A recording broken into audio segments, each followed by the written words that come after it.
So to be flexible, you need to be flexible in your jobs, in your wages, but especially in your mindsets. It's the most basic and critical flexibility. Because we are in a dynamic environment, you cannot tell exactly what the demands will be. We cannot tell exactly what we need to get the job done tomorrow, which will be the most urgent, the most critical task. We have to quickly hoist in situations when they change, often unexpectedly, and be able to respond.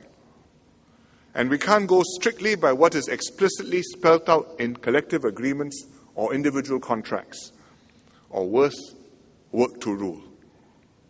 Because however we try to anticipate and spell out and be explicit, there will always be an unanticipated situation, and then we will have to use our good sense. We are more flexible in Singapore than many other economies in this respect. Our unions and workers take a pragmatic approach, and they do what makes sense to deliver good service. Take an example from the hotel industry, Ritz Carlton last year, but probably others too. In the recession, Ritz Carlton's management and staff decided to multitask to reduce costs and save jobs. Business was slow, occupancy rates were low, but the Chinese restaurant still drew crowds at wedding banquets and Chinese New Year. It didn't make sense to hire more workers just for that period, or just for those parts of the hotel. So all the hotel employees, starting from the general manager and the administrative staff, helped out in the restaurant so as to save on temporary staff and save on additional hires. Room attendants also agreed to be deployed to do laundry work because occupancy was low. Some employees were understandably concerned about handling very different tasks from the usual jobs, but Ritz-Carlton put in place a structured training program to enable workers to pick up the new skills and to better understand the other functions within the hotel. And I think it not only helped them through the crisis, but helped with their team building and helped with a sense of camaraderie and corporate loyalty. Workers will develop flexible mindsets only when there's high trust within a firm. They will go the extra mile for the company only when they're confident that the management will uphold their end of the bargain and not forget workers' sacrifices in bad times when things improve later on. As employers, you have to foster a corporate culture that emphasizes openness and trust.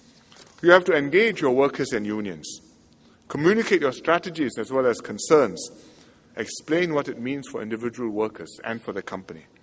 And of course, deliver on your promises. Only then will workers be ready to follow your lead into new areas of work, and only then can your companies thrive in a rapidly changing world. I'm glad that SNEF will launch a new initiative on productivity and trust leadership, which is aimed at CEOs.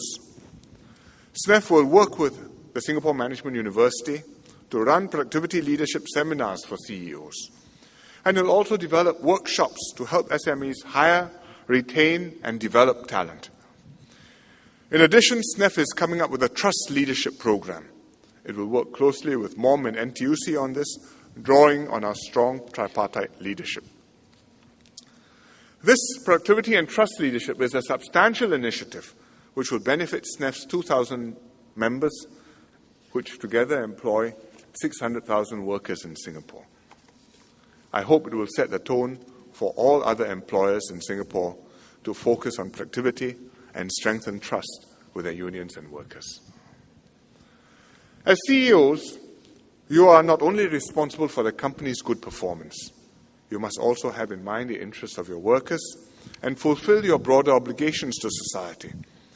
Naturally, your first job is to make your business successful so that the company can provide good jobs to your workers. This depends on raising productivity, which means doing the right thing, doing things right, and also doing right by your workers.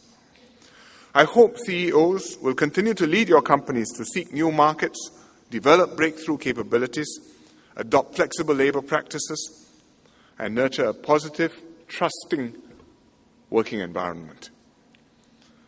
Hand in hand with workers and the government, you can overcome future challenges, develop our economy, and deliver better lives for Singaporeans. Thank you very much. Thank you, Prime Minister.